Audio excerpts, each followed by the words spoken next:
welcome everyone. Let's go ahead and get started here. We are recording, by the way, um, and we'll share that with you as well.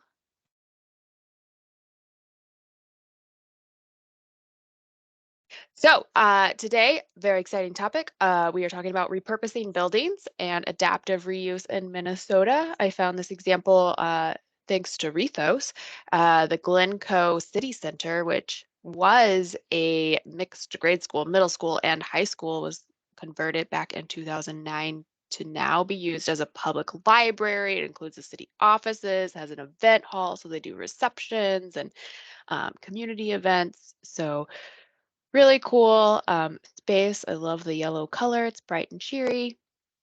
Um, and that's just one of many examples, some of which you will hear about more today. For those of you who aren't familiar with GreenStep, we're happy to be hosting this workshop. We host regular workshops on different sustainability topics that can help local communities work on their sustainability action goals and outcomes. We're a statewide program. We work with cities, tribal nations, and schools to help provide best practices, technical assistance, and recognize all of the great things that you are doing. We are recording today's workshop, and we will be sharing slides, links, presenter, contact information, the meeting recording, etc., with you by the end of next week for sure. So keep an eye out in your email for that follow up.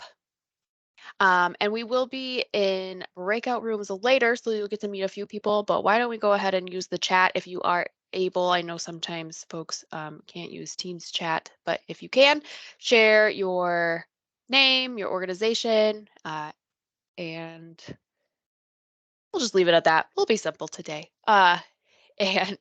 And we can introduce each other that way. Quick review of the agenda this morning. We're going to start with some overview of the benefits of building reuse and maybe what is it even? A little bit of 101 from Josh and Ethan at Rethos. We will also be hearing from Melissa at the Pollution Control Agency on more specifically resources and grants for adaptive reuse, deconstruction, and lots of more. And then David will be sharing a local example with the Great River Children's Museum.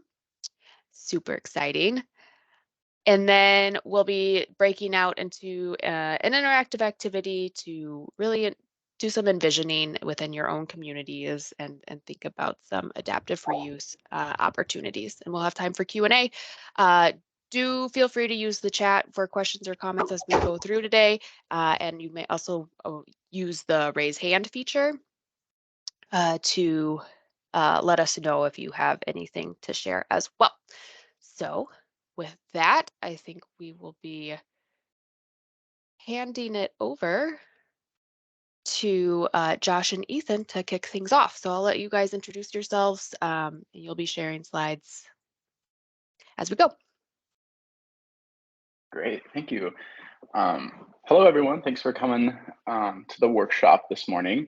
My name is Josh Hauf, and I am the Minnesota Green Corps member with Rethos, and then I also spend some of my Green Corps time with Reuse Minnesota. So I'll share my screen in just a second here.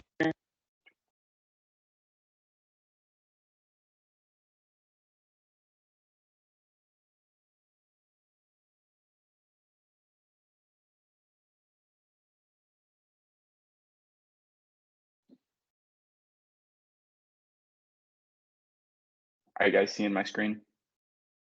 Yes. Great.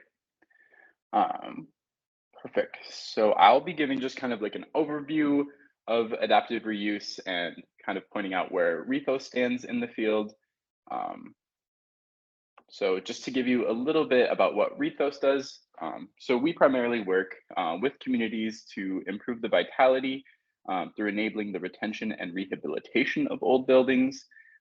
We take kind of a multifaceted approach to this through maintaining historic integrity through rehabs, deconstruction, which has been my specific focus with Rethos, But we at Rethos understand that historic preservation takes many forms and are always open to understanding new ways to help communities preserve their spaces and make their neighborhoods and communities uh, more available and accessible to enjoy.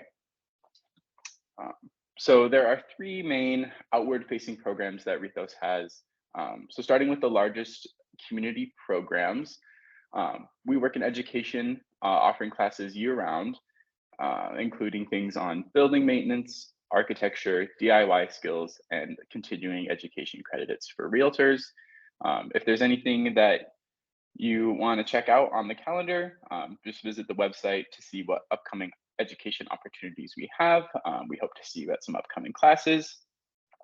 Um, the community programs also oversees Minnesota Main Streets, which works in rural communities to revitalize their downtowns through the state of Minnesota. We work with them to promote economic development, engage rural communities with their downtowns, and just create a more open and accessible economic incentives for people to enjoy their rural spaces more. The newest department in community programs is Heritage Tourism. This program just completed its first event this past weekend. Doors opened Minneapolis. If any of you got a chance to see some cool buildings across the city. It was a super fun weekend full of exploration of the buildings and places that represent the history and culture of Minneapolis. We're still waiting on total number of visitors, but all I know is that I saw a lot of Blue Doors Open shirts downtown Minneapolis. So it was really great to see that the community met us here for this event and everyone seemed to enjoy it. There were a lot of questions that people asked me about just general utilization of space. So I think it's really important that we understand that people are interested in how we're using space, not just downtown, but across the whole city. So I think this topic is definitely really interesting and I think is going to reach a lot of people as we start to ask really important questions of how spaces are used and who they're used by. But yeah, this heritage tourism is just a great way for us to further drive the mission of connecting people with places. And that was really put on display this past weekend. So if you didn't get a chance to go out, the dates for next year are May 18th and 19th, I believe. So mark your calendar. It was a lot of fun and we hope to see you all there next year. Kind of moving into the Policy Institute. So this institute advocates for preservation policy at the state capitol, working to secure financial and policy resources to further drive the work Rethos does with communities and building owners across the state. Most recently, the policy team has worked to reestablish the state historic tax credit. With the legislative session coming to an end soon, we'll know more of the state of this and what other resources will be available to support preservation and the reuse of buildings and their materials across Minnesota moving forward. So keep an eye on that. I won't touch too much on the historic rehab loan program because you'll hear a little bit more from Ethan later. But this has been a very effective tool in establishing collaborations in and out of Minnesota and supporting the adaptive reuse of historic buildings. So sustainable buildings aren't only those with energy efficient materials and design. I'm sure everyone knows that. Rethos, along with many others, believe that when it comes to buildings, the greenest option is the one that already exists. This message remains true even when a building is no longer serving its primary function. Of course, the most sustainable thing is to preserve what we have and work strategically to maintain the structures and their opponents for years to come. In those years, the purpose of a building may change, and that's when adaptive reuse becomes a very effective approach in repurposing and revitalizing a space while rendering wholesale demolition unnecessary. So kind of stepping our way down from the most sustainable to least sustainable way to manage buildings. Of course, preservation and maintenance of a building and structure come first. If there isn't any need to change a building through expensive and time-consuming renovation and changes, then we don't have to, but sometimes we do, and that's when adaptive reuse comes in hand. Sometimes, though, a building is beyond its usability, or the resources to incorporate adaptive reuse may not be available in the area. The deconstruction and salvage of a building's materials is then the next level of pushing sustainable management of a building. This has been my specific focus with Rethos, and I'm very excited to publish a building deconstruction and salvage toolkit within the coming weeks. So if that's of any interest to you, keep an eye out and feel free to reach out to me. I'd love to chat with you.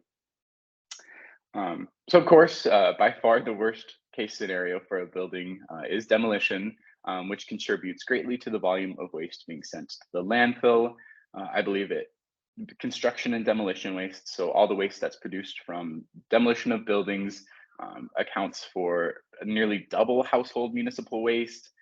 So it's a very large waste stream, and adaptive reuse comes a really long way in countering that.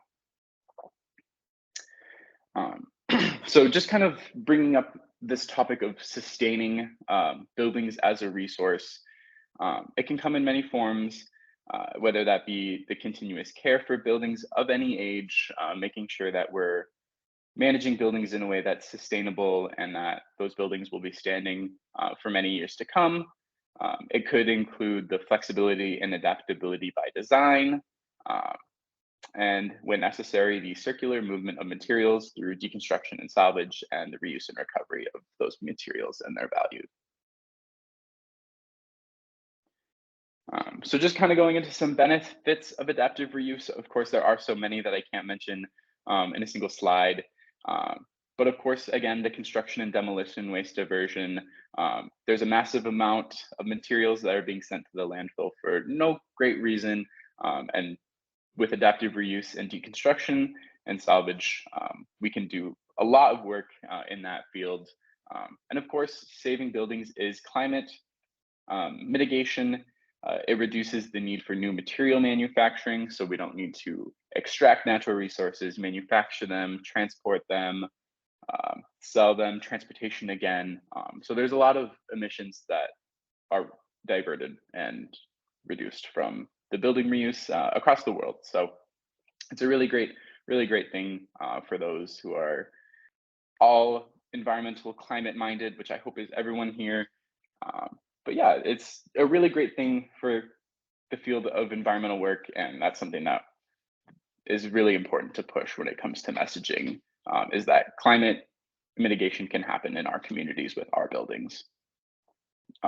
So moving into kind of a less environmental focus, old buildings are cool.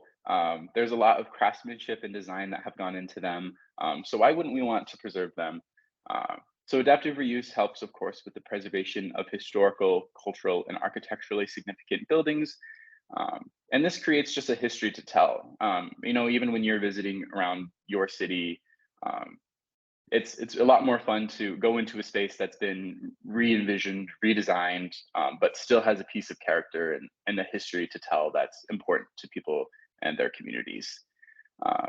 And of course, when a building is adaptively reused, it creates assets for communities, creating space for people to gather, for people to work, for people to live, for people to dine, things like that. So it's really important to take these buildings that may be underutilized and re-envision them so that people can enjoy them.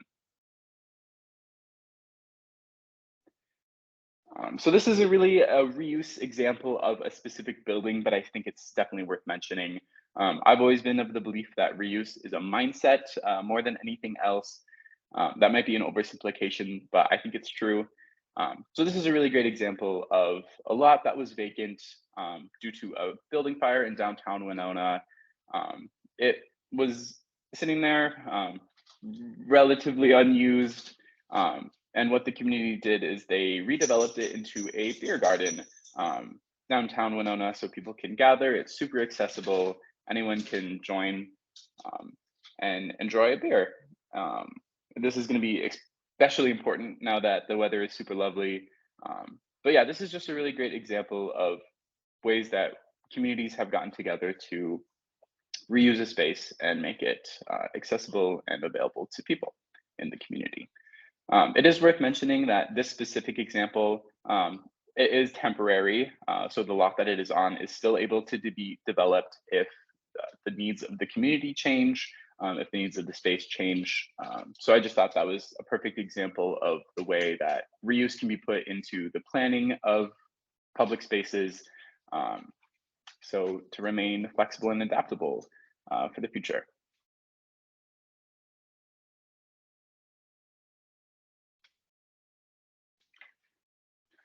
So a little bit about what we're doing with Rethos. So we have a Paul Brune grant that is run as kind of part of the Minnesota Main Streets program, and that works for the historic rehabilitation of second floor interior spaces. So across Minnesota, particularly in greater Minnesota, there's a lot of second floor spaces, particularly downtown, that are currently being underutilized. So we're working with the National Park Service with this funding to re-envision those spaces, whether it be creating more retail opportunities. My hope is that it'll be housing, because how cool would it be to live on the second floor of a downtown? I've always thought that that would be really awesome. So that's a really great program that we're running through adaptive reuse. Again, my focus has been deconstruction and building material reuse. So we're looking to publish that toolkit soon, as well as a county-supported material reuse map. More information is to come, but Melissa and I have been working on that to help people identify what resources exist in their county. And then, of course, promoting preservation policy at every step of the way. I'm a big pro-policy guy. I think it can create a lot of great resources, but that's not to discredit the work, of course, that is happening at the communities, because in my mind, that's where real change with adaptive reuse starts. So as we continue out throughout the presentations, keep in mind a place in your community that might benefit for some reuse, and think strategically about how it can be designed in a way that is flexible and adaptable for future needs and general sustainability. And then, of course, a major thing that Rethos does with adaptive reuse is the historic rehab loan program. And I will hand it off to Ethan to explain that. Thank you, Josh. And I'm going to share my slides here.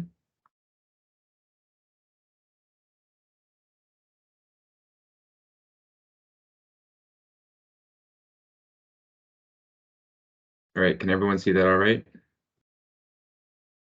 Great. Yep.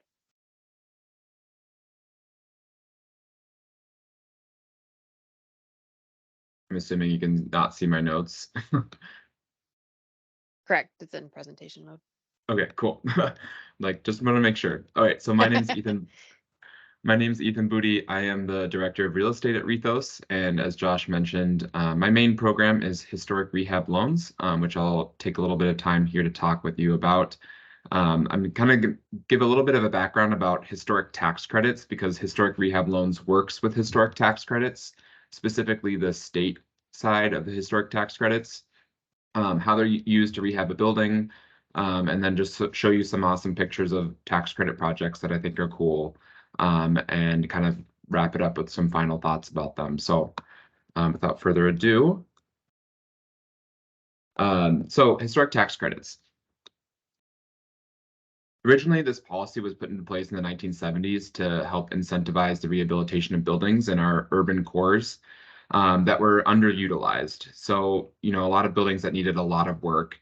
Adaptive reuse projects are perfect for this type of work, especially with this photo featured here, which is an old factory in Milwaukee, which is now being converted into housing. You need to do a lot of work to get that up and running, whether it's environmental remediation and just redesign into a new use. So the historic tax credit was meant to provide a financial incentive for real estate developers to attract private equity into a real estate transaction to get these types of projects done. And it's been widely successful since the 1970s. And about 39 states have adopted their own version of historic tax credits to supplement the federal historic tax credit, which provides even more financial incentive for buildings to be rehabbed. So in order to be eligible for historic tax credits, the building has to be listed on the National Register of Historic Places. So there has to be a nomination and an argument for why it is historic. It can also be a contributing building to a historic district, so that there are a lot of different avenues here to kind of get a building eligible. The property also has to be income producing, so it cannot be used on private residences. It must have a cash flow and operating income. So rental housing is often a good use for the building for historic tax credits, but could also be strictly commercial, mixed use, hotel. And then the property also has to be substantially rehabbed, which means it is a lot of work that needs to be done to the property. It can't be used, historic tax credits can't just be used for small repairs for small one-time projects. It needs to be a big investment into the building because, you know, a lot of preservationists say this use is the best form of preservation. So having this big investment into a building that has been underutilized is a great way to actually preserve the building. And so while the National Register doesn't actually add any protections to a building in terms of demolition, it does open up the possibility for this type of investment. And then after 5 years, the building has to be kept in the same condition for 5 years after the tax credit project to ensure that preservation. So in terms of how much money you can actually get for historic tax credits, it is calculated off of something called a qualified rehabilitation expenditure, which is most of the costs actually associated with rehabbing the building. There are a few exclusions like, you know, building acquisition and site improvements, but about 20% of that is a federal credit. And then in terms of, you know, as Josh mentioned, we're still waiting on our legislator to reinstate our state credit, but in Minnesota, there's a 20% additional credit. And just to throw an example out there in terms of money, for a $5 million project, you would get $1 million in federal and $1 million in state, which can be a great addition to getting a project done. In terms of the actual how to get the credits, you have to rehab the building according to the Secretary of the Interior standards for rehabilitation. These are standards that were set kind of the early part of the Federal Historic Tax Credit Program. There's a list of 10 standards that are meant to be guidelines for designing a building for new use. The rehabilitation aspect is the key word here, meaning that it's, you know, there's some flexibility with new design and new uses, but you still have to kind of keep the integrity and significance of the building in mind when you're making those changes. And those have to be reviewed by a state historic preservation office and ultimately the National Park Service in order to actually be approved for state historic tax credits or for any historic tax credits.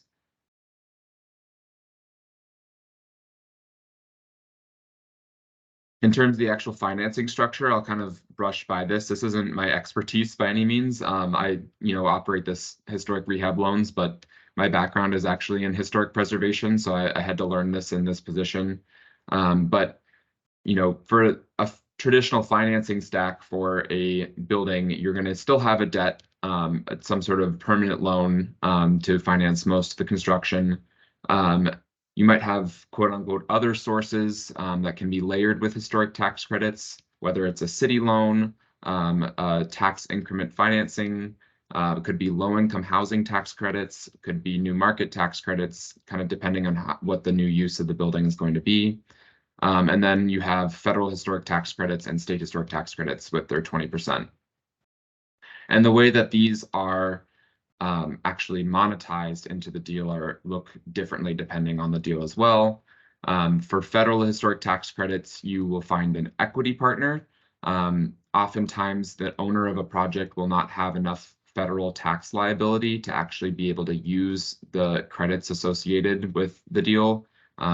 Going back to the numbers before, you know, if you have $1 million in federal historic tax credits, you know, it might only be worthwhile if you have $1 million in federal tax liability.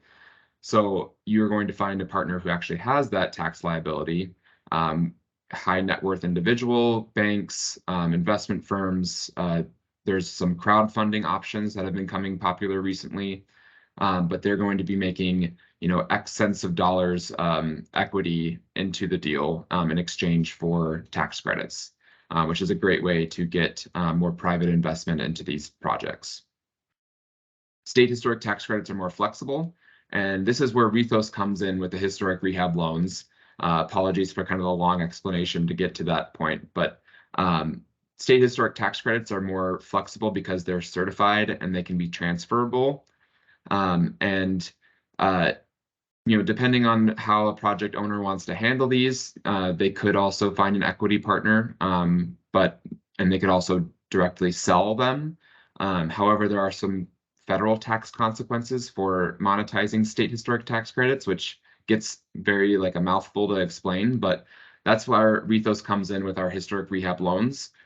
We have a tax advantaged loan that is made to the project in exchange for state historic tax credits that helps get the most bang for your buck for these tax credits, and helps sponsor Rethos and help and fund our other programming in historic preservation, as well as some community programs.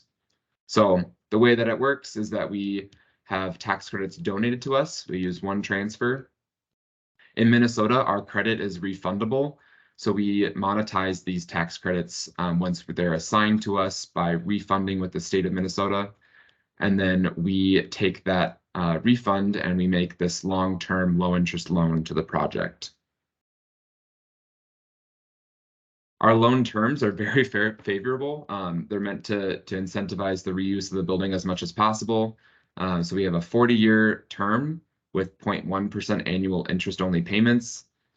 Rethos takes a 2.5% origination fee, which is how we create an income and how we've grown as an organization since this program began about 10 years ago. And then after 5 years, there's an option to purchase the note at fair market value. So it's up to the project owner how to handle that note after it's purchased. We say tax advantaged because it's kind of the most loose term, but it really can operate more as a tax deferred program, because if the project owner chooses to forgive the note after they purchase, that would trigger a tax consequence, but they have some flexibility with the term of the note over the next 40 years to do that. As a part of our loan, we also have a fee that specifically goes towards what we call our Good Steward program. It's a partnership that we help to do some community stewardship towards historic preservation education. We're very flexible with how we use this fee. We've done a book before, we've done exhibits, but we've also have supported other organizations as we've expanded outwards into other states other than Minnesota. We've been working with some other nonprofits adjacent to Rethos to support their programming. A recent project in Fort Worth, Texas, we sponsored their Preservation Resource Center, which is a free resource center for the public to come learn about preservation in Fort Worth, Texas. And now the exciting part, I will show many examples of tax credit projects that we have seen or been a part of, just because I like to show that there are many different possibilities for the types of buildings. So this is the Degree of Honor building in 1961. It was a former office building that is now converted to housing in downtown St. Paul. This was the said project in Fort Worth, Texas. It's a former Riverside Baptist Church built in 1924. It's now mixed income housing with 91 units of housing.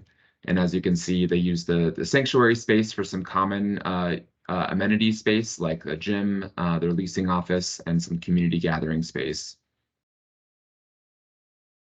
You might be familiar with the Duffy Lofts project. It's new market rate housing in the North Loop.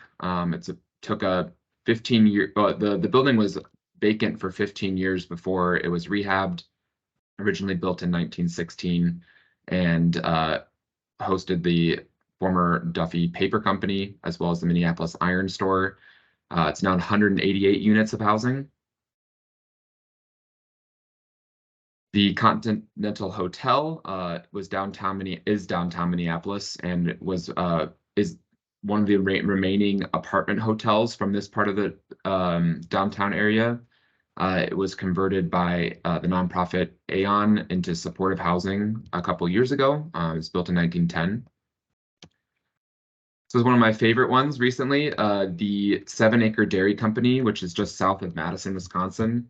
It's originally built in 1920 and is now a boutique hotel with 8 rooms and a restaurant and a cafe. A lot of community support for this because a lot of the surrounding dairy farms had a lot of memories associated with it, and they were a large part of the story of the rehab. They did now have a destination to go for food and to hang out and enjoy a part of their history, as well as having a small micro creamery where they can make butter and cheese from local dairy farms. I think Josh had this also in his presentation, but the Winona Exchange Building in Winona, former office building from 1900, it's now 30 units of housing. Northfield, Minnesota, downtown Main Street building, 1880, is now 5 units of housing on the upper floors, as well as a bike shop on the lower floor with a coffee shop in the back, which was very good. Located in St. Paul, former house, just a large manor on Selby, which had been converted over time to boarding houses and restaurants, and is now office. And then I looked around for some before and afters and finally was able to find some using some Google Maps creativity. But the Stillwater Armory, built in 1922, it was recently decommissioned as an armory in 2018 and was looking for a new use and is now 7 units of housing plus a commercial tenant. Ely State Theater was built in 1936, was closed in 2008 as a theater and was rehabbed using state historic tax credits and federal historic tax credits in 2016, 2017 era, and is now run by a movie nonprofit. And then finally, the Badger State Lofts in Sheboygan, Wisconsin. This project really anchored the downtown area of Sheboygan by taking a former tanning company that was built in 1919 and is now 118 apartments with 8,000 square feet of commercial space. So I'll kind of get through this a little bit faster here. I'm trying to figure out my timing, but in terms of the actual application process, it's pretty simple 3-step part that sounds simple, I guess, but it is has some more complications to it. I used a diagram of the picture up top to kind of show the completion of the project over time of these parts. Part 1 and Part 2 are often done simultaneously. Part 1 is just identifying the appearance of the building and significance of the building, ensuring that it's a historic project. Part 2 is the really meat and bones of the application process. It's going to take probably the longest of all the parts. You're going to be describing the condition of the building, all the details of the planned rehabilitation work, and you must show that it's going to meet those standards for rehabilitation. And this is the part that is going to be used for, once you have it approved, is going to be used for getting investors on board and lining up your financing for the project. Because once it's approved, you have tax credits that are actually allocated to the project. You have just an estimation of what your project costs are going to be. And it is a way for a project to go out and find equity investors as well as lenders to start putting together a financing package for the actual construction of the project.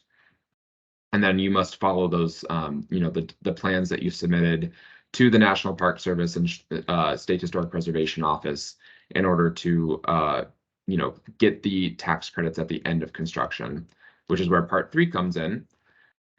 It's submitted once the project is complete to show what work is completed, and it certifies that the project meets the standards and you have your final tax credit amount. So the tax credits come at the end of the project once the project has been completed according to the standards. And then I wanted to kind of wrap up with some final thoughts here about tax credit projects and just reuse and how Rethos is involved in general. I always kind of say, while whatever project may not be a tax credit project, it is a great tool to keep around for these larger projects that need a lot of work to happen to them. As Josh pointed out in his presentation, preservation and maintenance is a great way to keep buildings obviously in use and as the most sustaining aspect of our built environment. But when projects need the extra incentive to do adaptive reuse or to do a large scale rehabilitation, this tool can be really helpful, especially as a job creator. There's often a lot of skilled labor that goes into rehab projects, and this tool helps promote those types of projects. And while the system may have its quirks and it may be kind of daunting when you start out, it is definitely worthwhile in terms of the financial incentive. And I always say once you figure it out once, you're able to do it again, because there's definitely going to be a lot of learning opportunities there. That being said, there's also always ways for improvement. Small projects, something Rethos is very passionate about, need a lot of help with historic tax credit projects, which is why the National Coalition for the Historic Tax Credit Coalition is what it's called, has proposed this HTC Go Act for the past few years. It is a new act that is being pushed through Congress right now that temporary boosts or provides a temporary boost to historic tax credit projects as a post-pandemic recovery from 20% to 30%. And then there's a permanent boost for small projects, which is classified as having $2.5 million or under of qualified rehabilitation expenditures. And it's a permanent boost to 30%. The temporary boost would phase out over the next 5 years. And it also adjusts the rules about substantially rehabbed, so it makes a lot more projects eligible for obtaining tax credits. So if you're interested in learning about that more, I'm sure you can Google HTC Go Act. There's definitely a lot of great aspects of this that can help a lot of small projects be rehabbed. And then that being said, also the Secretary of Interior standards, obviously people coming back to this a lot. As they are standards and guidelines for a project, were written about 40 years ago and have not changed substantially since then. There have been a lot of papers and technical papers about how to work with climate change concerns within the standards.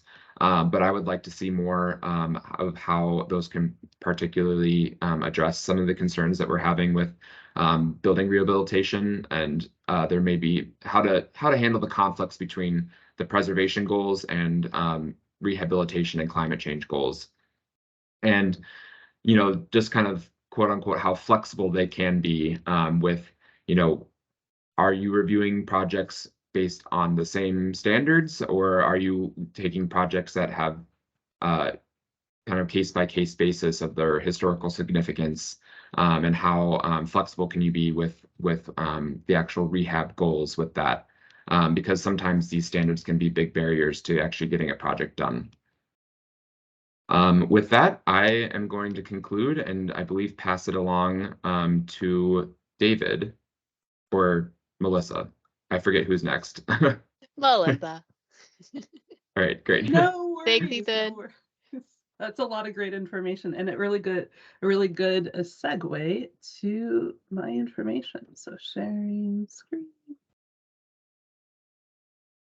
And a reminder for everyone, feel free to use the chat for questions. I know, Ethan, there was one in there for you if you want to take a look at answering that. And otherwise, we'll have time for Q&A at the end. Great. Well, hello, folks. Melissa Wenzel, Built Environment Sustainability Administrator. Super excited to present today. And I do have a lot to cover, but I'm going to try to be briefer than my practice presentation so that we can get to all the great things that we still have yet to come. So I'm going to talk a little bit about the best practices that are related to the GreenStep Cities program related to the built environment that are very focused on these initiatives. There's a lot of GreenStep Cities best practices for the built environment in general, but I'm just going to focus on some of the reuse opportunities. Minnesota has created a climate action framework, so I'm also going to talk about how that relates to this presentation today. And as indicated, I will be talking about the resources and funding opportunities, as well as how we at the state of Minnesota have been advocating for reuse of buildings in terms of support at the state and national level. And then I'll talk about a couple of the build reuse success stories around Minnesota. There's a lot of cities and tribal nations that are actually doing built environment best practices. So this is actually something I generated last year. I should probably update this because there's probably even more now. Some of the activities within best practices for this topic include making sure that existing buildings are efficient and can be continuously used. And so if there's a sustainable building renovation policy, that's something that cities and tribal nations can include. Building redevelopment includes a lot of different opportunities. So we obviously heard a lot about historic preservation today. So having an ordinance or regulation or even a adoption of practice would be something to start with.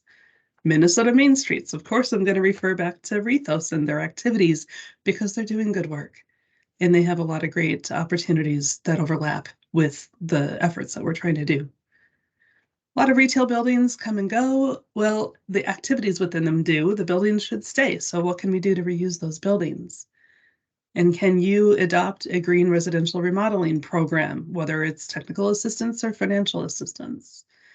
And then also, can you adopt standards and programs for adapting buildings into something else? So you've heard of some examples. I'll share some more. The sky's the limit in terms of what can be modified in terms of buildings that are currently vacant. And then also, can construction materials for sustainable purchasing be encouraged to be low greenhouse gas emissions, which oftentimes mean using used building materials? But wait, there's more. There's always going to be some solid waste reduction opportunities. And of course, that should be focusing on either businesses and services who support these efforts, or that perhaps you adopt an ordinance or a demolition permit requirement for recycling and reuse of building materials. And guess what? You have community members who want to help you do this. I have no doubt that every single city, there are people who care about these. Activate them, empower them, get them to help you.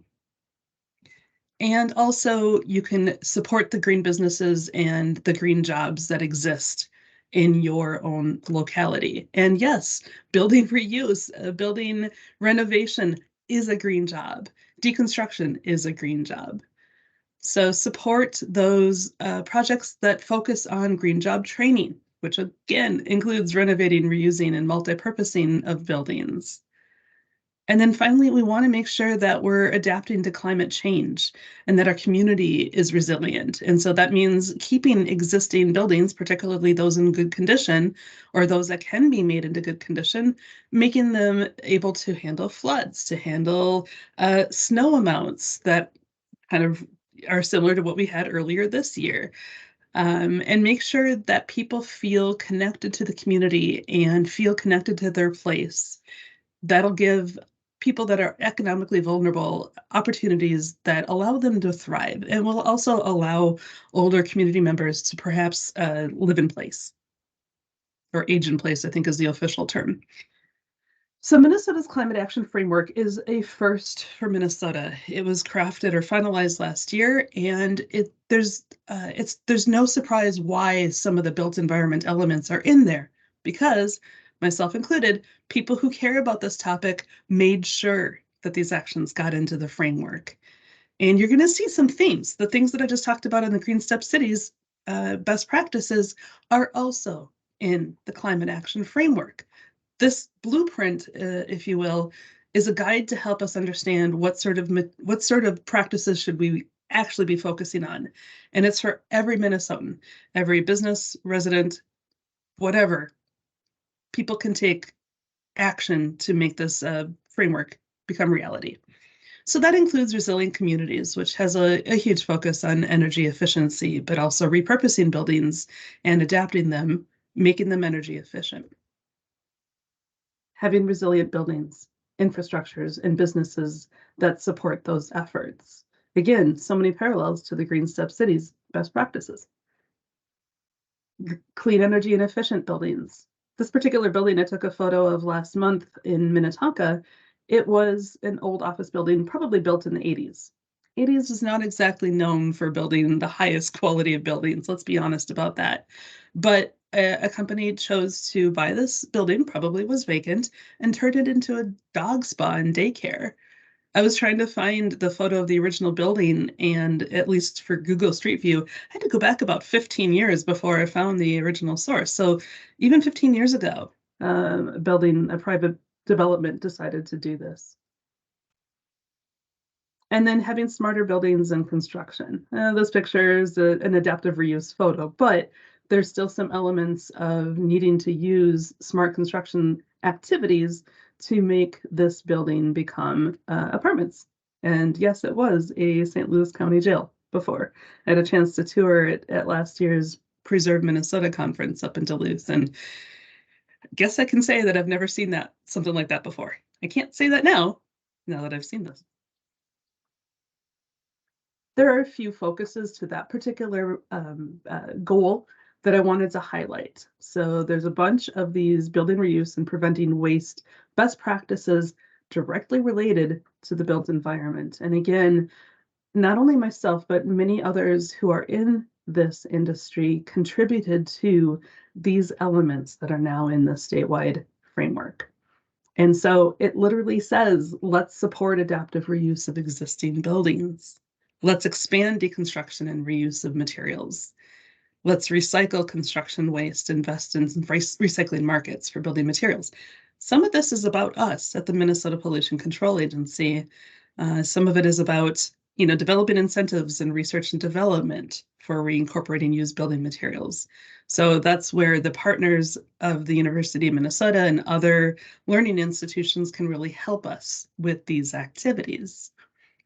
Also, to provide support, incentives for building owners to maintain existing structures is included, as well as using conservation and waste management plans to figure out where materials are going. We actually have a draft version of that, or actually it's been around for about a year. We haven't made any changes to it. So we created a template for folks to assess where their materials are going for a renovation, for a construction project, a demolition project, or even a deconstruction project. If you don't know where your materials are going exactly, and you don't know how much money you're spending to throw things away, you don't know how to make changes to that sort of take, make, waste scenario, and how to try to support a more circular economy. Speaking of economy, having a clean economy is important, and that includes job opportunities. And again, I will continue to say to anybody who will listen that the built environment opportunities that we've talked about today are part of the green jobs movement. And there's a lot of skilled labor, there's a lot of marketing and material handling opportunities and sales related to used building materials. There's a bunch of things that are included, not just the physical labor portion that you're seeing in this picture here, that are part of these green jobs. And to that point, I try to take all my own photos whenever possible to use in presentations. And I did take a picture of Jason Allen's back at Better Futures Minnesota, where they are a workforce development program that focuses on providing green job skills to those that are often overlooked from getting these sorts of skill sets. These are people that are released from incarceration, which are primarily Black men, and giving them all the tools they need to be successful within a green jobs economy. And their rate of return to prison is very, very low, single digits low, because of that investment. I support these investments. There's a bunch of local initiatives that are supporting these efforts here in Minnesota. We have some counties within the metro that have grants for deconstruction or building structural move grants. Hennepin County, Ramsey County, and Washington County provide all those. And also Hennepin County offers grants for reusing used building materials. They have actually a salvage crawl right now where you can check out the 13 different organizations that sell used building materials, and you can enter to win a very small token gift card or a yearly subscription to the Minnesota Tool Library. So a lot of great opportunities and a lot of great effort being done by these metro counties. I'm actually seeking funding from the governor's budget, and I'll be talking more about this in a second, but I'm trying to show support for the rest of the the state. I'm a statewide coordinator. I'm not a metro coordinator, and I'm seeking funding to support the counties outside of the metro to be able to offer similar initiatives. And speaking of that, we have some entities outside of the traditional 7 counties that are doing these things. Becker County and WLSSD, the Western Lake Superior Sanitary District around the Duluth area, they have reuse programs. They have materials that either for free or for a small price you can take and utilize. Now, Linwood Township is in Anoka County, but it is very much a very small town-like setting. They have a reuse program too. I am blown away on how much they take in and are able to distribute. They operate from a donation-specific basis where people can just pay what they want for the items that they're being distributed, and all of the money goes back to the reuse program. Dodge County near Rochester will be having their future building, their kind of environmental center with a fix-it clinic and such, and household hazardous materials site. They're going to be adopting a reuse center dedicated to building materials. So is Pope Douglas counties. Ramsey County is exploring something very similar. They'll be building their environmental services center in I think it's 2025, and it'll be in Roseville. And I've recently connected them with folks from Habitat for Humanity Restore in New Brighton. And can they have a partnership where Ramsey County can collect some materials and Habitat Restore can take surplus? So there's always the system in place of supporting organizations, nonprofits. I didn't know this until last year, but we have an AmeriCorps program dedicated to building preservation. So New History is that organization, and they're looking at opening a reuse store because they would like to source materials to use for building preservation opportunities. It also gives other people an opportunity to source those materials too. So I mentioned that we're seeking some funding from the governor's budget. We've proposed this last year. It's still in play today. So with the session ending in about a week, it's very, very likely we're going to have $2 million for sustainable buildings and material management programs. And whether that's grants for the non-metro for deconstruction, or we use it for deconstruction training, or we provide support for landfill, construction demolition landfills where they want to implement a reuse shed store program center, we still have to determine that. I've also sought out funding from a very small environmental assistance grant within our own agency for sustainable built environment opportunities. That is also very likely going to happen. We've created a few tools, building material management plan. Some people call it a conservation management plan. We just crafted a deconstruction request for proposal RFP template, and it's now being considered to be used by the Department of Natural Resources. Sherburne County is using it, and we utilized a version of that from the city of St. Louis Park, who used it for deconstructing their nature center. Future tense will be working on an ordinance template. A lot of folks would like to have a deconstruction ordinance, but they need something to start with. We get that. We provided 8 pages of public comments to EPA when they had a public comment period about construction materials and products for reducing greenhouse gas emissions. Everyone today knows that the best way to reduce greenhouse gas emissions associated with construction materials and products is to reuse what already exists. So we provided a bunch of comments from not only ourselves, but people in the industry here in Minnesota about reusing building materials and support for that, reusing entire buildings and support for that. We're also seeking that similar sort of support from the LEED certification program at the national level, and the Minnesota version of that, where MNB3, which is MN benchmarks buildings and beyond, require green building related activities embedded within projects that receive state bond funding. Both of those programs have a focus on building green, building new, but very little on what to do at the end of the life of the building. Give it a new life. All right, so building reuse successes around Minnesota. This one I learned not that long ago. Eagan, Minnesota has a former Blue Cross Blue Shield multi-story office building. It's now apartments with solar panels and a pool. I think that's really, really awesome. Market rate, likely. At the University of Minnesota Twin Cities campus, there's a cattle barn that was built in 1907.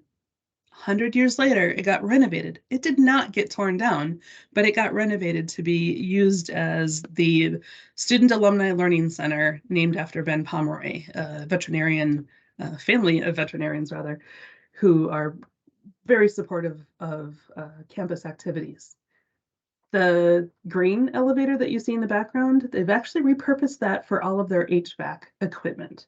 So I'm so impressed by the ability to not only redo this building, renovate it to hopefully last another 100 years, but to reuse each part so that current and future students, staff and faculty, visitors, whatever, know that this building was preserved and dedicated to a reuse opportunity. Again, I mentioned the Duluth jail, now apartments. I think they're just starting to allow people to live there, so that's pretty exciting. And another one I didn't know about until doing research for this particular presentation is in Grand Marais.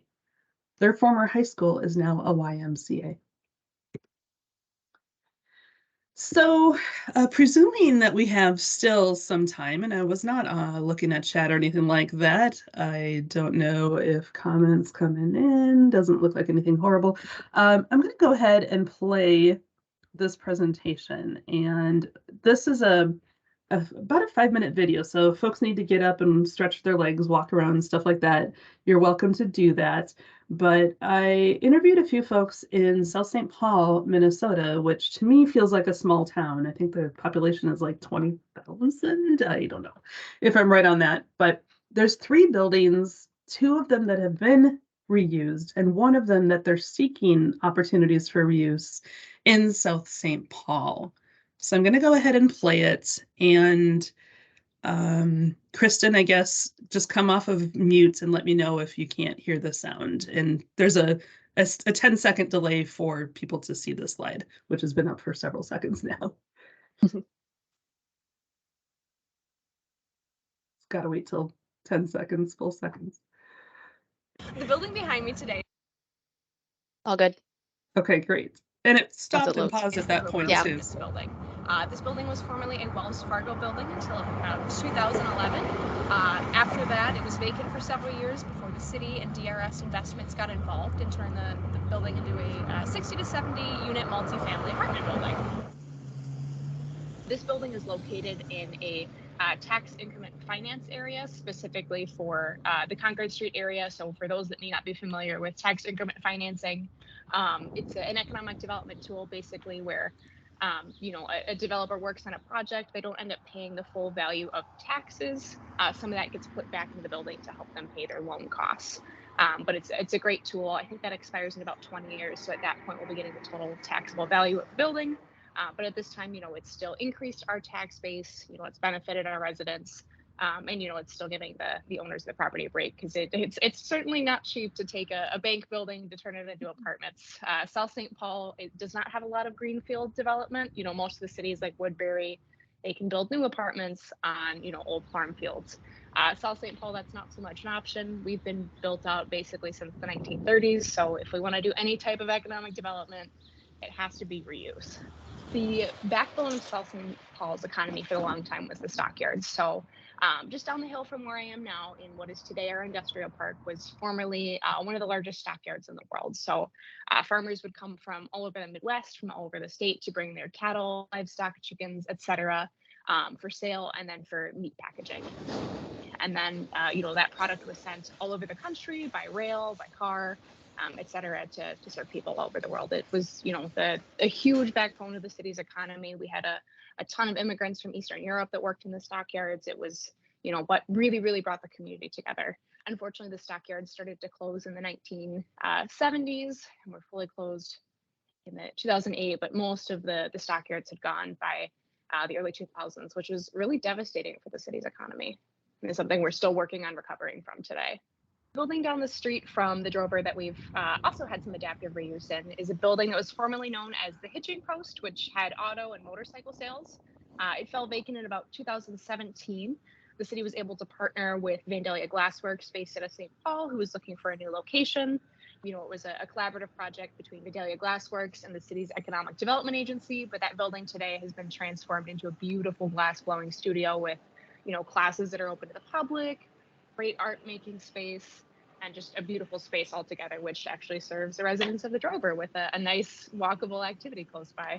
We tore down everything that was pre-existing. Actually, one side of the shop had an upstairs to it as well. And for a glass blowing studio, we really want high ceilings to deal with heat displacement. So a lot of what it took was the demolition portion. We did do a fairly large build out, but it was primarily just office space, relocating some bathrooms, and refinishing the floor. We needed something that gave us a wide enough blueprint that we could build out the shop exactly how we needed it to. The heat displacement is a huge concern when we're running equipment at 2100 degrees. I think the direction the city is heading is only just going to push more and more people to come to South St. Paul. The building behind me is South St. Paul's current library. This section here was the original building, which was built in 1929. The section to our left here is the addition building, which was built in 1969. This building is going to become not our public library in a few months, as Dakota County is helping us build a new library up the road here, which will provide services to our residents that our current library isn't able to offer new space. We are looking for some funding from Representative Rick Hansen and from the state to help us study the reuse of this building. Our comprehensive plan does say that we'd like to reuse this building, and so we're excited to pursue some opportunities and to see what's possible for the building. After dealing with the legacy of the city's previous decision to tear down to rebuild, it has been so refreshing and so rewarding to see the success of the reuse of many of our existing buildings, which has been made possible through partnership between commercial agencies and the City Council and our Economic Development Agency.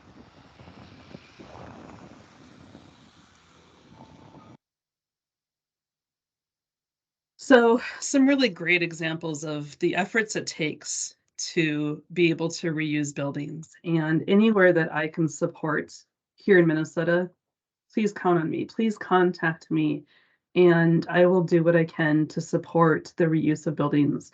If I need to make a pitch to your mayor or to other elected officials or county or city or tribal leaders, please let me know. I'm here to help. All right, gonna turn it over to David. Thanks, Melissa.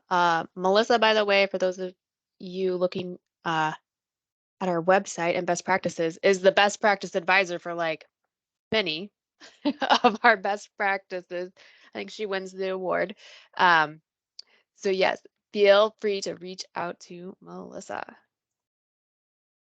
All right, David, let's dive into a real life example in St. Cloud. All right, good morning. So I am David Mohs. Josh had asked me to share a salvage story based upon my experience as a volunteer at the future Great River Children's Museum, which is to be in downtown St. Cloud. My background is actually in information technology. Thus, I'm a novice regarding the construction and demolition industry, or perhaps it should be the construction and deconstruction industry. Prior to, my only prior demolition experience was the purchase and removal of a crumbling house in 2012. While interviewing potential companies to raise the house, I was shocked to learn that they had no desire to salvage any materials. Meanwhile, I have a lifelong pet peeve about waste. Thus, it bothers me when I see a roll-off dumpster being utilized for all-encompassing purposes, especially when I was working in a school environment a few years ago, and a half-mile away, there was a business clearing out their unneeded furniture, and they crushed and threw away all the beautiful whiteboards. The committees desiring to launch Central Minnesota's first children's museum had been searching for either land or an existing facility. So they're surprised in 2018 a bank donated a 25,000 square foot facility in downtown St. Cloud near State Highway 23. These buildings were constructed in the 1930s as a chicken hatchery and a grocery store.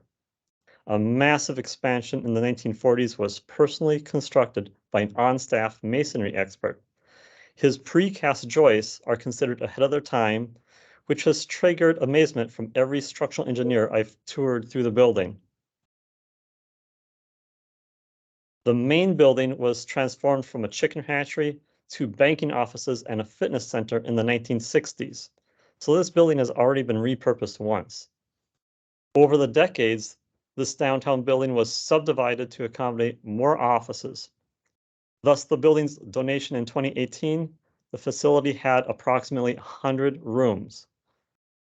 The museum intends to restore the large open spaces as exhibit galleries.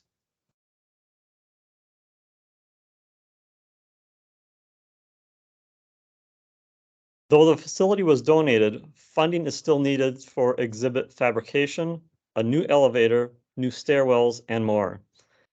This prominent facility is largely vacant while awaiting completion of a capital campaign. To counter this visual distaste, I oversaw installation of 2 signs on the front of the building announcing it as a future children's museum. Beyond improving the facility's appearance, we discovered that the signs also prompted community interest in our project. Though the building was largely vacant, it did house the museum's interim offices and an event space. However, the high utility bills were draining the museum's financial resources. Thus, the treasurer challenged me to lower their utility bills. I familiarized myself with the building's heating system and the building's insulation. Upon making some adjustments in how the heating system was running and spending roughly $50 to address some minor insulation issues, the winter energy cost dropped 49%, resulting in a monthly savings of $1,200. Additional energy savings are expected during the upcoming remodel. I do know they want to achieve LEED certification for this project. Restoring the building's large open spaces required removal of everything within. Though the bank's moving crew had taken nearly everything that was unattached, quite a bit remained. We assumed that an interior demolition crew would send most of the materials to a landfill, which was to our distaste. Thus, we created a plan to minimize landfill impact. It was decided that everything remaining in the building was free for the taking, except copper. Before salvaging began, hazardous materials assessment was conducted, which included some asbestos. We wanted to make sure that the salvage crews were working in a safe environment. Unfortunately, the salvage project was unexpectedly complicated by the pandemic. We couldn't predict that complication. Thus, instead of offering in-person tours, I produced a video tour. I also built a database of all the building's contents that went into extensive detail. The online database proved beneficial because it eliminated the need for tours, which were lasting at least 60 minutes each. So as to provide the museum with liability protection, we did require liability waivers for every salvager. They included risks to the salvager, potential damage to the building, and required governmental regulatory compliance. We were novices at salvage and demolition, so we started cautiously. We invited other nonprofit organizations and individuals who were respected within their trades to come look at our facility and its contents. We also advertised some particular products online via a radio call-in show. As time progressed, word of mouth identified a few more salvagers to get involved in our project. The salvage did encounter a few challenges. Early in the project, we determined that one of the salvagers was a hoarder. So realizing that the materials he took were not going to be put to any good use, we did have to terminate his involvement in the project. Another complexity was the reluctance to spend money on a city demolition permit. thus we couldn't disassemble any walls. Eventually, the contractor received a permit and thankfully was willing to set aside a lot of the lumber for the salvagers to pick up. The largest challenge was coordination between the salvage volunteers and the construction manager.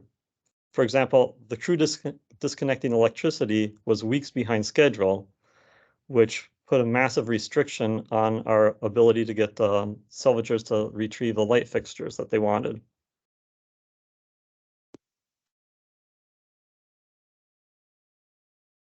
As of January 2022, when the professionals took charge of interior demolition, we had already diverted 50,000 pounds of material from what we assumed was going to go to the landfill. The most effective method of advertising this was word of mouth. 44% of the materials removed went to people who heard about our project via word of mouth. We also found an email list of local organizations that worked in the human resources industry. They claimed 10% of our diversion. And then a surprise success was a website called FreeCycle. They are credited for 8% of the diversion.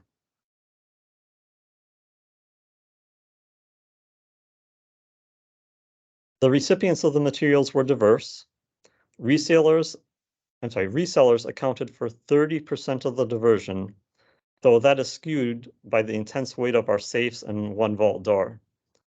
Similarly, a local recycling center accounted for 27% of the diversion because they got the old plumbing and wiring. Amongst the greatest of partnerships were with the other nonprofits. In particular, a local agency that works with disabled persons, WCOSA, proved beneficial. This chart is over a year old and thus omits the latest materials that were removed by WCOSA. So when you look at this chart, think of that nonprofit section as being larger. Another beneficiary was the HRA. They claimed several items, including ceiling tiles, to replace damaged tiles in their existing low-income housing facilities. Another example was the city's senior center. They claimed the old customer service counters for use in their wood shop. My final graph here is a breakdown of the types of materials that were reclaimed. Again, due to the weight of metals, they blatantly dominate this chart. But it was a diverse array of materials that people took out of the building. One particularly interesting item in this chart is glass. It's 0.4%, not much, but it was interesting that a local church needed windows for their confessionals. So they took the tempered glass and now it's in the church nearby. Another example was the old sheet glass. It was discovered that teachers in stained glass like to use old sheet glass to demonstrate glass cutting techniques. So it was thrown in a landfill eventually, but people learned off of it first. As I'm getting towards the end of my presentation here, I wanted to share a few photographs that came in after the salvage project. People were proud of what they were able to reuse out of the building.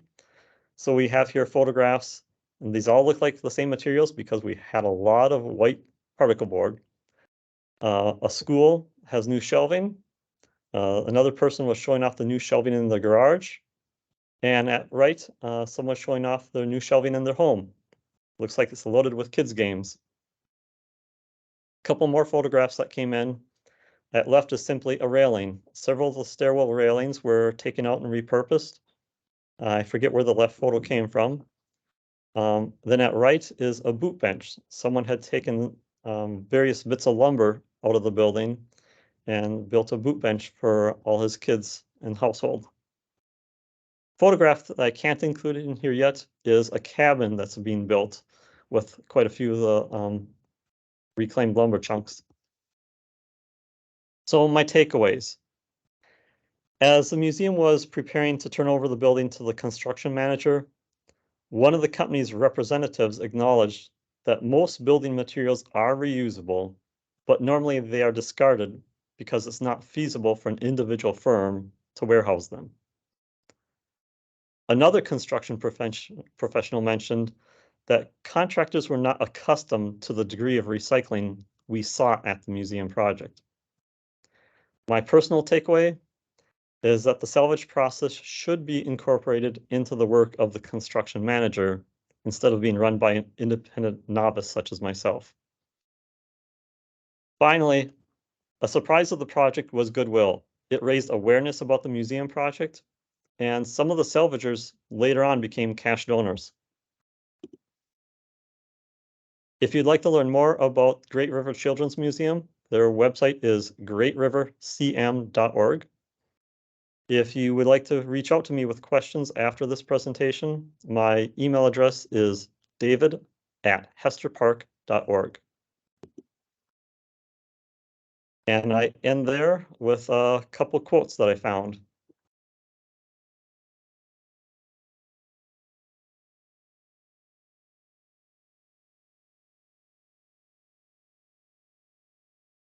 I love that top quote specifically. I'm still reading. I was still reading the second one. Oh, that's not a quote that I would expect from a pope. That's awesome. Huh. So thank you for allowing me to speak. Thanks, you, David. Oh, I was so enthralled. I didn't set up meeting breakout rooms while you were talking. So that is next on our agenda. Give me a minute here to get those set up for you. I want 3 rooms. Okay, so next up, we are going into breakout rooms. I don't think I have a slide that says what the ask is, Melissa. Do you? No? I do not, but I can grab it. I don't know how that, I don't believe that that might be embedded within each breakout room. So maybe we as I leaders. Yeah, I'll copy it down and put it in the chat so you all see it. Okay, so we're going to break out into 3 rooms. The idea here is to think about maybe underutilized, vacant, unused buildings and spaces within your own communities. What are those examples? And let's just have some fun today and think about what could they be used for? What examples can you think of? So assume money's available, we've got all the partners involved, and we're ready to do this. I should stop talking and actually create these rooms. I did throw into chat for folks to take a look at now. Please introduce yourself, brainstorm a couple vacant buildings. What could you see them becoming? And if there's extra time, help us understand of some examples that you know of adaptive reuse.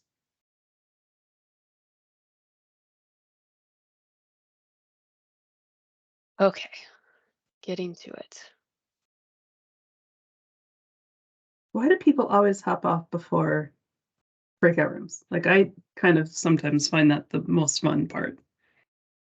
I don't understand. Oh, well. That's fair. Yeah. Competing needs. You know Yeah. what I didn't think of? I can't assign myself to a breakout room. Oh. So David, are you willing to be a? Okay. let's put David and Ethan can tag team. Okay. All right, everyone. We'll bring you back shortly.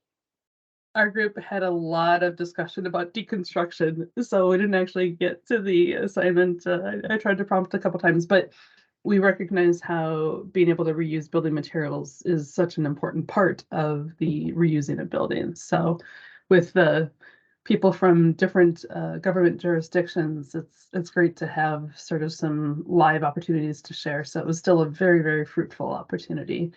And I don't know if, Emily, you want to talk about the hospital really briefly, that your city bought and Sure. deconstructing? Yeah, so I'm not in Minnesota, so Melissa lets me join in, so I apologize for that. But So I work for the city of Boulder, and back I think around 2015, 2016, the city of Boulder purchased the old Boulder Community Hospital, and so it's been vacant. And so in kind of that vein, we have a vacant property that is city owned, and a portion of that hospital is been, well, we did a full like interior, if you will, deconstruction all the way down to the bones of that. We have sold at auction a lot of pumps and sumps and large equipment. We put our ceiling tiles off to the side that could be reused and tried to donate and recycle the others. We took doors to reuse centers and just utilized all the places that we could think of for almost everything. That pavilion side is going to be redeveloped as new city offices and move us out of the floodplain, which is great. However, the deconstruction portion of that, it's shared an attached wall. So over a course of like 100 years, this hospital was built on and built on and built on piecemeal. So along the shared wall, 264,000 square feet is a hospital, and that is being fully deconstructed. So we partnered with Amoresco as the GC. The city has been involved in selecting the subs for deconstruction, and we're on track to 90% diversion for that commercial building. So very exciting. And I will try to get this link real quick, and we just had a local article or new radio segment that I will share. So if you guys want to listen to it, it's only like 7 minutes long, so it's not too much. But yeah. Wow. Thank you for sharing, and thanks for joining, Emily. That is impressive. That's very impressive. I am remodeling a house right now, just a single family house, and I am trying so hard to deconstruct and reuse and give away materials, and it is hard work, y'all. So kudos to David, Emily, Boulder, anyone else who's doing this work, because yeah, a lot of different things to do. Cool. Anyone else think to share?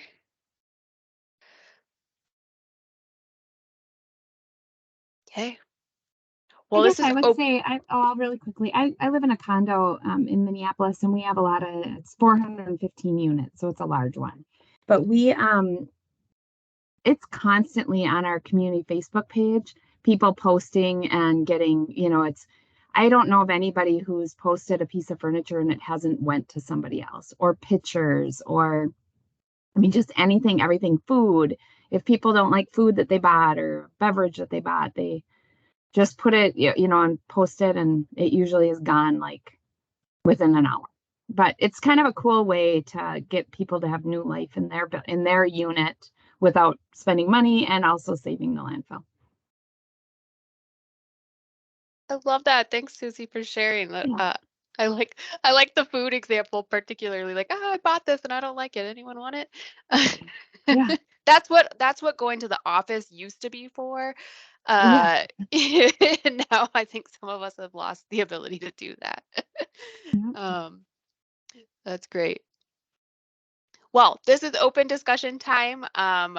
We will not keep you here, but if there's anything you want to share, or if you have questions for any of our presenters today, feel free to unmute or do anything. And presenters, was there anything in the chat that you answered that you wanted to kind of verbalize?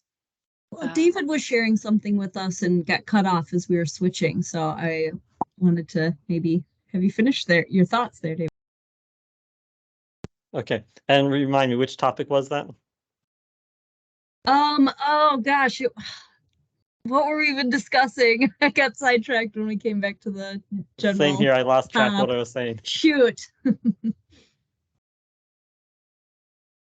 I lost it. I guess I would have a question for Emily that maybe nobody else wants to listen to, but Emily, I just started working for an ESCO, so like an Amoresco. did you guys intentionally hire Amoresco because of the, the reusing of things and the deconstruction and the goal of reuse?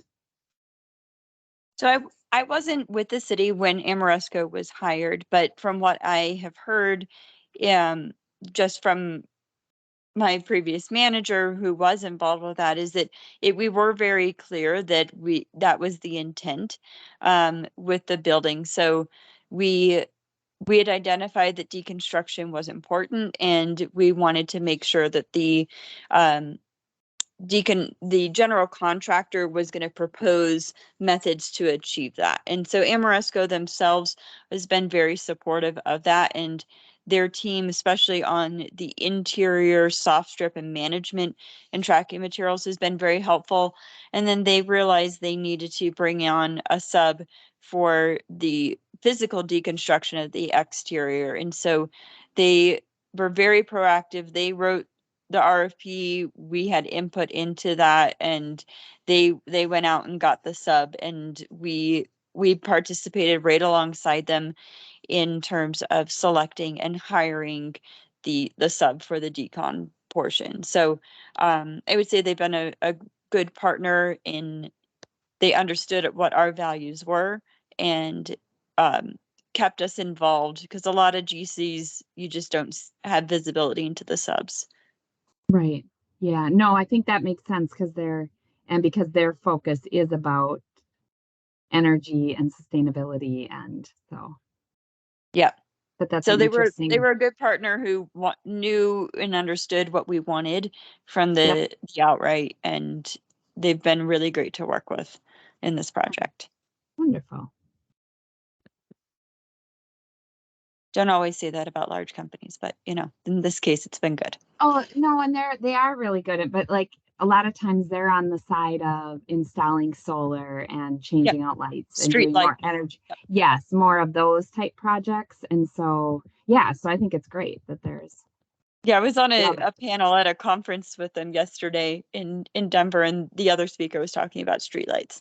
And then I'm sitting over here talking about deconstruction. They're like, that they feel that that is still a part of smart cities, is we have to be smart about our resources and not just thinking about lights and energy, but the built environment as well. So yeah, appreciated that they recognize that. Yeah, I agree. Very cool. All righty. Well, we're creeping up at the end of the hour here, so we will definitely be sharing, again, presenter contact information, links to all of the things that were shared today, slides, and the recording, so and a follow-up summary. So you'll have those in your inboxes within the next week. But yeah, feel free to keep this conversation going in your day-to-day lives, and think about, all of the great things that we learned about today. And very much thankful for our presenters. So thank you, Josh, Ethan, Melissa, and David, for sharing your resources and experiences and the many things that are out there to help us all do this. Wonderful. Thank you. Thank you. Thank you for having me.